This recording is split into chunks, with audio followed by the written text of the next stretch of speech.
राधे राधे दोस्तों, आज हम आपको सुनाएंगे मूर्ख की लुगाई लागे बूढ़ों की भोजाई।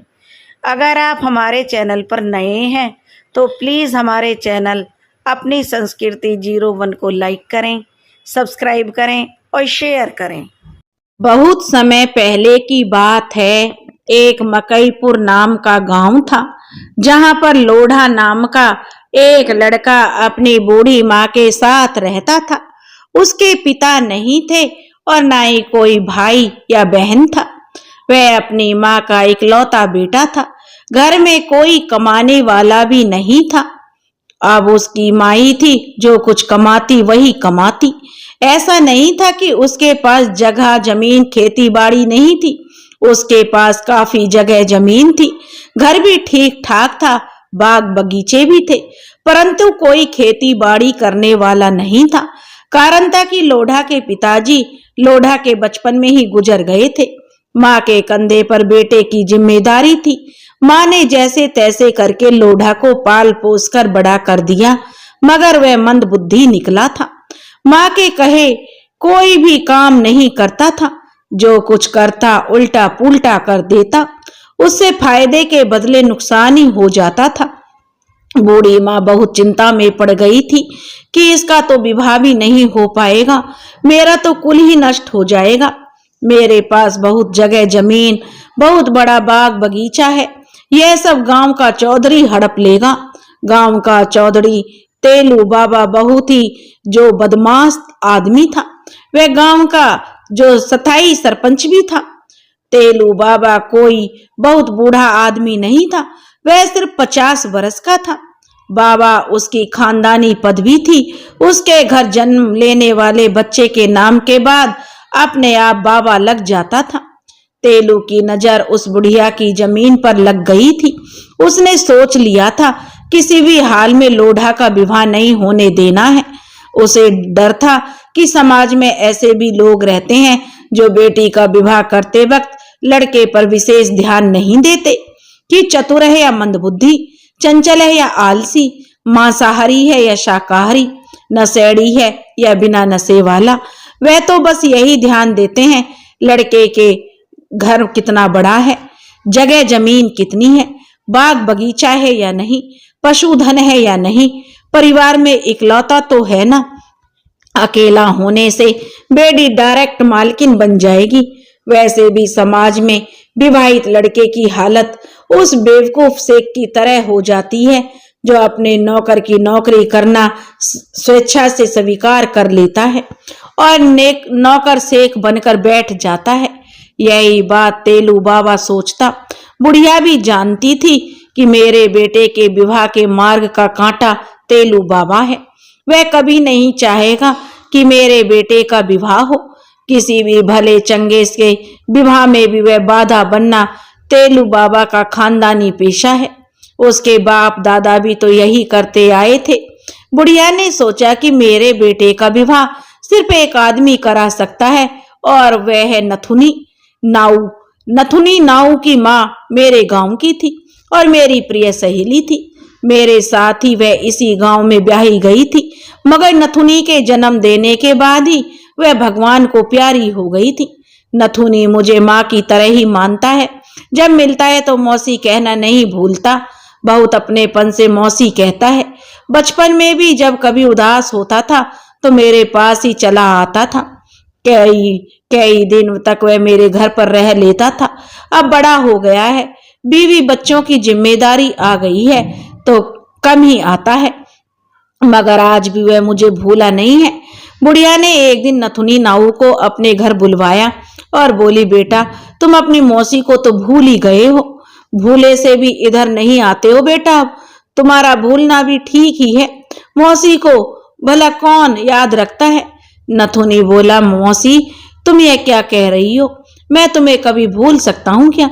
अरे क्या करूं मौसी, घर में तुम्हारी बहू है जो चैन से बैठने नहीं देती है। मेरे दिन तो नून तेल लकड़ी जुटाने में ही गुजर जाते हैं। अब वह बचपन के दिन कहाँ रहे। भूल गया राग रंग, भूल गई चाकरी, 3 चीज नहीं भूला, नून तेल लाकड़ी। मगर मौसी, तुम मेरे ख्यालों में हमेशा रहती हो। तेरे सिवा दूसरा कौन है मेरा जो माँ की तरह प्यार दे सके। अब बताओ, तुमने मुझे क्यों याद किया है? तब बुढ़िया ने बताया, बेटा तू तो जानता है लोढ़ा सचमुच लोढ़ा है। मेरे पास इतनी सारी जमीन है, बाग बगीचे हैं, पर होते हुए भी उसका विवाह नहीं होने वाला है। कोई विवाह के लिए गलती से भी आ गया तो तेलू मेरे घर की तरफ नजर गढ़ाए रहता है। उससे भी बढ़ चढ़कर उसका चमचा झिंगुर है, जो घूम घूम कर दिन में पूरे गांव की खबर लेता है। किसी का बुरा होता है तो दोनों बहुत खुश हो लेते हैं। खाते वक्त तो दो को ज्यादा ही खा लेते हैं, मगर किसी का भला हो रहा हो तो इनकी तो नानी मर जाती है। उस दिन तो इनके गले से नीचे जो नहीं उतरता है। अब तुम ही एक सहारा हो बेटा, तुम सबसे चतुर चालाक भी हो। तुम कई गांवों में आते जाते रहते हो, घर के अंदर तक पहुंच है तुम्हारी। तुम चाहो तो लोढ़ा क्या ओखल मूसली से ये भी विवाह करा सकते हो।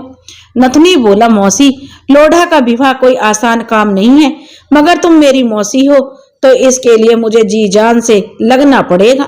1-2 हफ्ते के लिए मैं घर में भोजन सामग्री जुटा लेता हूँ और फिर काम में लग जाता हूँ। बुढ़िया बोली, बेटा मैं खुद ही तुम्हें 1 महीने का भोजन का बंदोबस्त कर देती हूँ।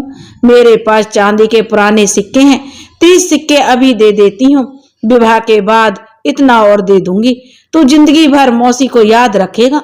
नथुनी नाई भी अपने घर लौट गया और गोपनीय तरीके से लोढ़ा के विवाह के लिए लग गया।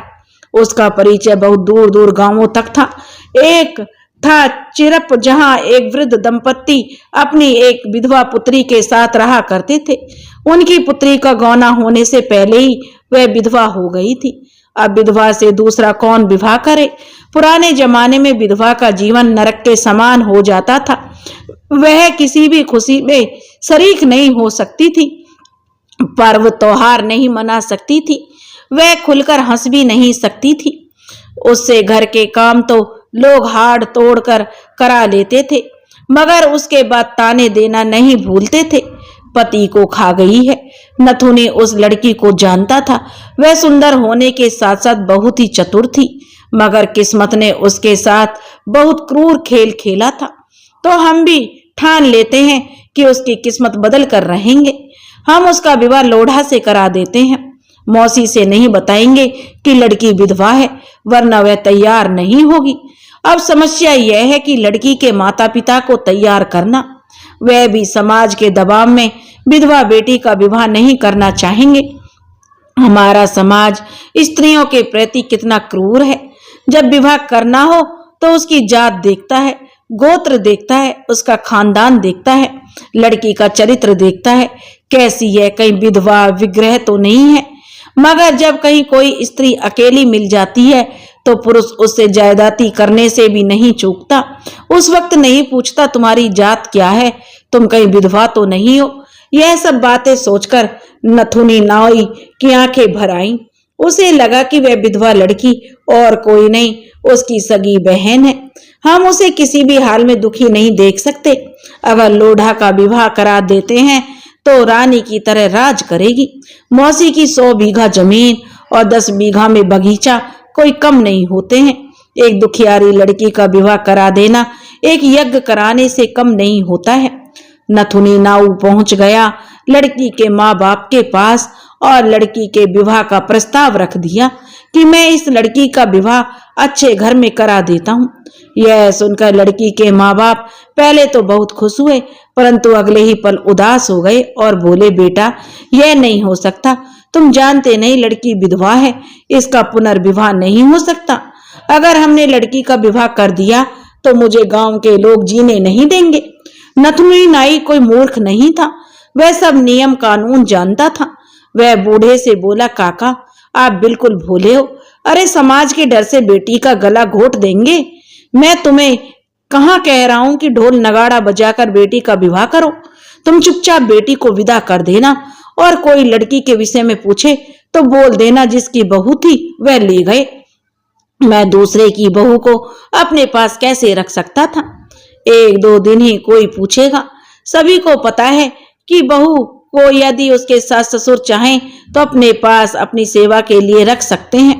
तुम्हें कोई कुछ नहीं कहेगा काका। तुम्हें अपनी बेटी की भलाई के लिए एक छोटा सा झूठ बोलना ही पड़ेगा। लड़की के माता पिता को भी लगा कि नथुनी ठीक कह रहा है। हम आखिर कितना दिन बेटी को इस तरह साथ रख सकते हैं? कल को जब हम नहीं रहेंगे तो बेटी का क्या होगा? हम जीते जी ही बेटी का उद्धार कर देते हैं। वे नथुनी से बोले, बेटा हम तैयार हैं, परंतु तुम भी बहुत गोपनीय ढंग से इसका विवाह कराना, किसी को कानो कान खबर न लगे। नथुनी बोला, काका तुम चिंता मत करो, सब बातें मुझ पर छोड़ दो। अरे आपकी बेटी मेरी भी तो कुछ लगती है, यह मेरी छोटी बहन है, मैं भला बहन को संकट में कैसे डाल सकता हूँ। बूढ़ा बूढ़ी से इजाजत लेकर नथुनी मौसी के पास लौट आया और बताया, मौसी हमने लोढ़ा के लिए एक लड़की देखी है, तुम विवाह के लिए तैयार हो जाओ।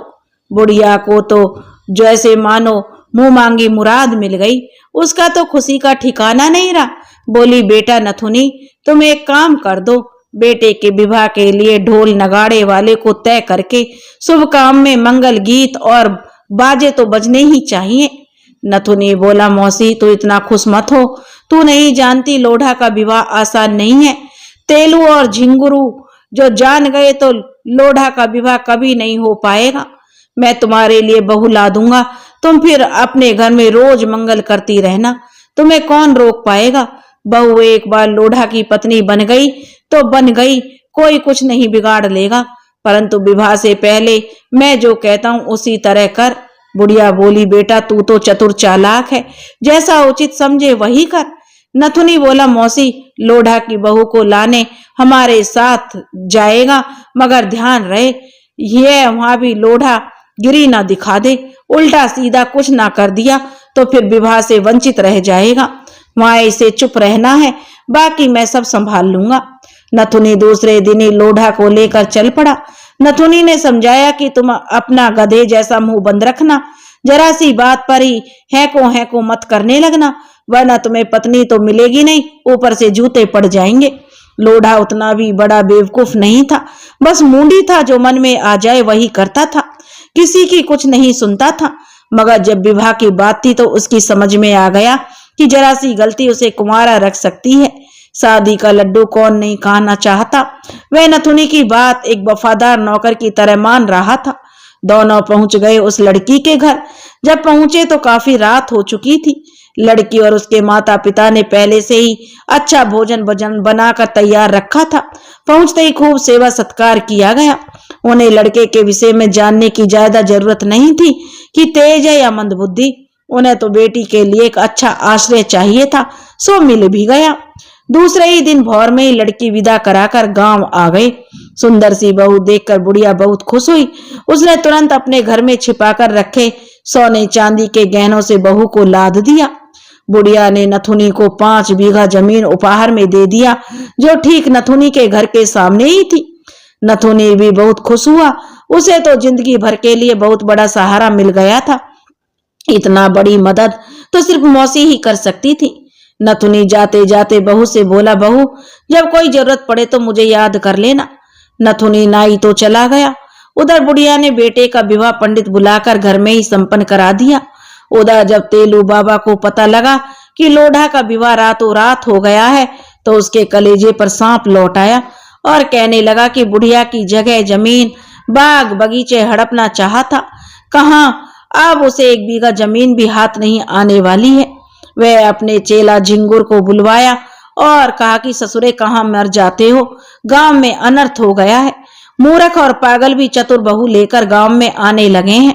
इस तरह होता रहा तो कल हमारे बेटे बेटियों को तो कोई पूछेगा ही नहीं। झिंगुर बोला, सरकार चिंता काहे को करते हो, आपके तो 10 उंगली घी में है। अरे मूर्ख की स्त्री तो सारे गांव की भौजाई होती है, और आप तो ऐसे भी चतुर चालाक हो। मिट्टी का घड़ा कितने दिन पानी से वह बैर करेगा। घड़ा और पानी का रिश्ता ही चोली दामन का है। आप जैसा चाहेंगे वैसे लोढ़ा की लुगाई को बस में कर लेंगे। तेलू बोला, अरे मूर्ख, किसी को बस में करना इतना आसान नहीं होता, उसकी कमजोरी जाननी पड़ती है। उसकी कमजोरी के सहारे आदमी अपनी मंजिल तक पहुंच जाता है। तुम पता करो कि वह कहाँ की है, किस प्रकार उसकी रातों रात शादी हुई है।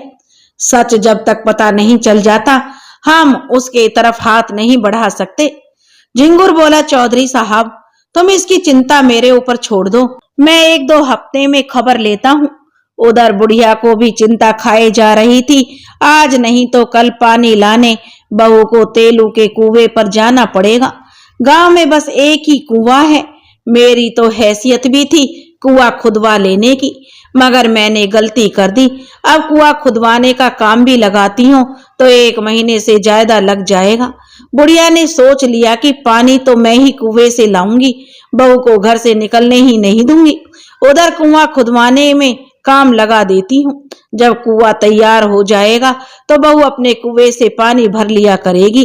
जब सास घड़ा उठाकर पानी लेने चली तो बहू ने रोक लिया कि नहीं माँ जी, मेरे रहते आप पानी लाने कैसे जाओगी, पानी तो मैं ही लाऊंगी।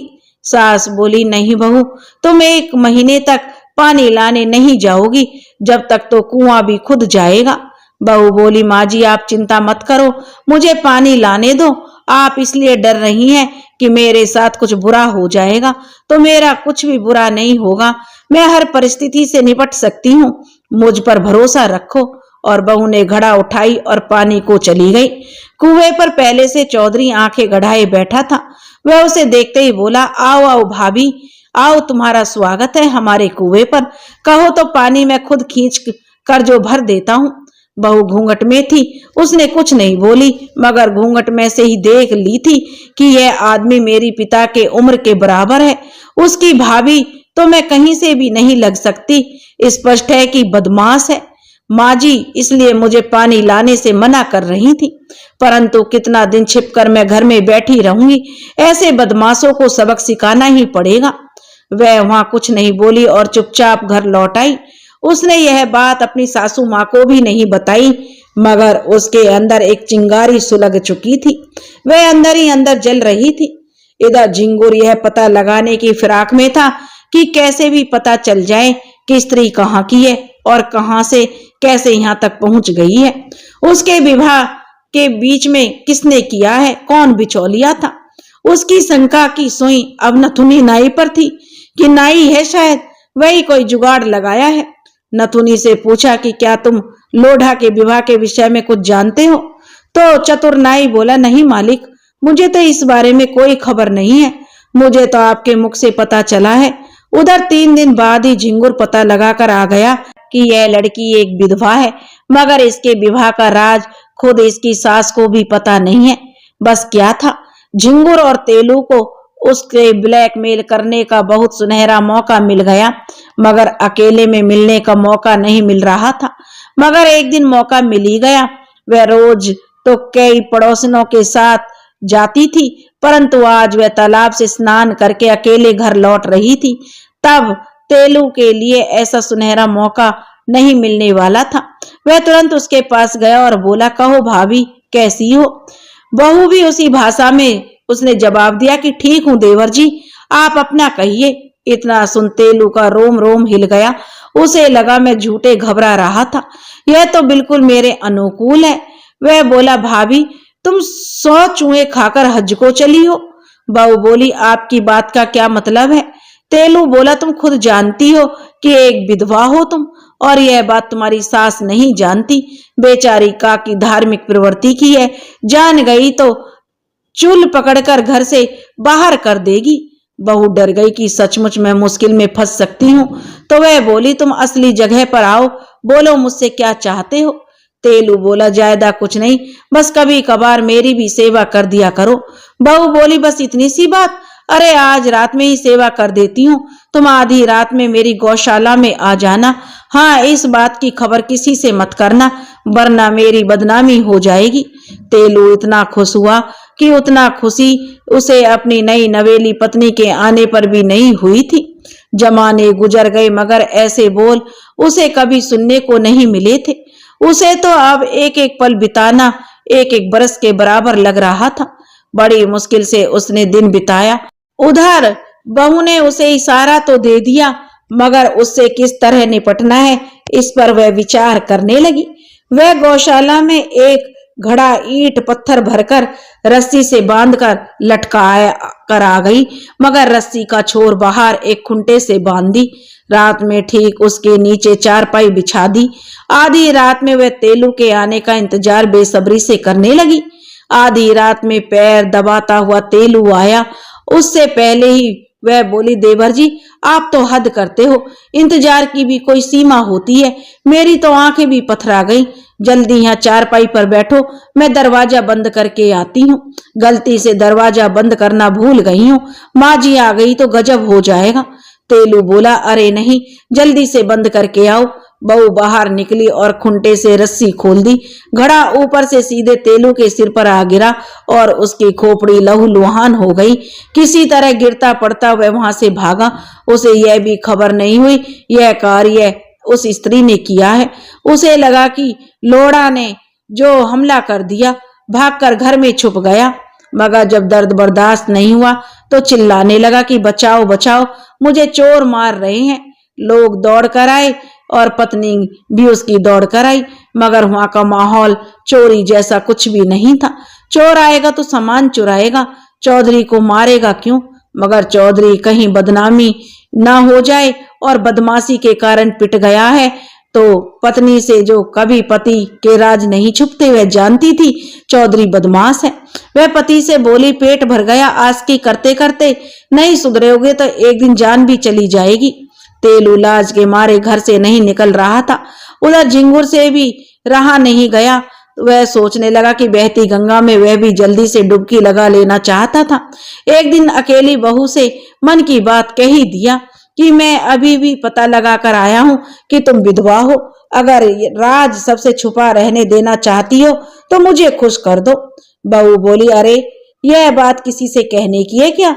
जरूरत नहीं है, मैं खुद तैयार हूँ। आज रात गांव के बाहर बरगद के पेड़ के नीचे आ जाना, तुम्हें इतना खुश कर दूंगी जिंदगी भर याद रखोगे। झिंगुर उसकी बात का अर्थ ठीक से समझ नहीं पाया। उसके मन में तो मोतीचूर के लड्डू फूट रहे थे। वह रात होने का इंतजार करने लगा। उसे आज दिन बहुत बड़ा लग रहा था, बिताए नहीं बीत रहा था। उधर वह अपने पति को भेजकर नथुनी नाई को बुलवाई और बोली, तुम मेरे जो भाई साहब हो, तुमने खुद मेरे माता पिता के सामने मुझे स्वीकार किया है। अब आज बहन पर संकट आन पड़ा है, तुम्हें आज मेरी मदद करनी है। नथुनी बोला, तुम्हें बहन माना ही नहीं बल्कि तुम मेरी बहन हो। तुम आदेश करो मुझे क्या करना है, जरूरत पड़ी तो तुम्हारे लिए अपनी जान भी दे सकता हूँ। बहू बोली, तुम आज रात को एक बड़ा सा पत्थर का टुकड़ा लेकर बरगद के पेड़ पर चढ़ जाना। आधी रात के आसपास झिंगुर पेड़ के पास आएगा, तुम्हें निशाना लगाना है, लगाकर पत्थर उसके सिर पर गिरा देना। जाहिर है ऐसा करने से उसका सिर फूट जाएगा, मगर उसकी चिंता तुम मत करना, क्योंकि जब तक उसके सिर से गंदा खून बाहर नहीं निकलेगा तब तक मेरे विषय में उल्टा सीधा सोचता रहेगा। मगर एक बार खून बाहर आ गया तो वह सुधर जाएगा। सुबह में एक काम और कर दो कि एक अफवाह फैला दो कि लोढ़ा की पत्नी के सिर पर एक जिन सवार है। जो भी उसका बुरा सोचता है जिन उसका सिर फोड़ देता है। 2 बार ऐसा किया है, मगर तीसरी बार जिन जिस किसी को माफ नहीं करते हैं, कुनबा का कुनबा साफ कर देते हैं। नथुनी ने कहा कि ठीक है बहन, और वही किया जो बहू ने बताया। आधी रात में नथुनी बरगद पर चढ़कर बैठ गया। झिंगुर काम से पीड़ित हो उस पेड़ के पास आया तो उसने निशाना लगाकर पत्थर गिरा दिया। झिंगुर वहां से जान बचाकर भागा। पत्थर लगने से खोपड़ी लहूलुहान हो चुकी थी। किसी तरह छुप छुपाकर इलाज करा रहा था। दूसरे दिन नथुनी गांव में यह खबर फैला दी उसने कि लोढ़ा के सिर की पत्नी के सिर पर एक जिन सवार रहता है। उसका जो भी बुरा सोचता है उसका सिर फोड़ देता है। 2 बार ऐसा कर चुका है, मगर जिनका नियम है कि 2 बार ही माफ करता है, उसके बाद तो कुनबा का कुनबा साफ कर देता है। सुबह में जब यह बात तेलू की पत्नी ने सुनी तो वह समझ गई चौधरी और झिंगुर उसके साथ गलत सोच रखते हैं, इसलिए जिन ने सिर फोड़ दिया है। अब इन बदमाशों के साथ हमें नहीं मरना है, इसलिए उन्हें घर में बंद करके रखो। दोनों की जो पत्नियों ने अपने पतियों को घर में कैद कर दिया। गांव में जिसने भी सुना कि लोढ़ा की पत्नी के ऊपर जिन्न है तो उन्हें अपने सही रिश्ते की याद आ गई कि बीवी चाहे बुड़बक हो या चालाक की हो वह पूरे गांव की भाभी नहीं होती, बल्कि रिश्ते में जो लगती है वही होती है। लोढ़ा की पत्नी की तरफ से फिर किसी ने आंख उठाकर भी उसे नहीं देखा। दोस्तों, मैं आपको यही कहना चाहूंगी, स्त्री को डरकर नहीं बल्कि डटकर रहना चाहिए, तभी तेलू जैसे लोग सुधरेंगे, फिर कभी किसी स्त्री को गंदी नजर से नहीं देखेंगे। दोस्तों, अगर आपको हमारी कहानी अच्छी लगी हो तो प्लीज हमारे चैनल को सब्सक्राइब करें, वीडियो को लाइक करें और शेयर करें। राधे राधे।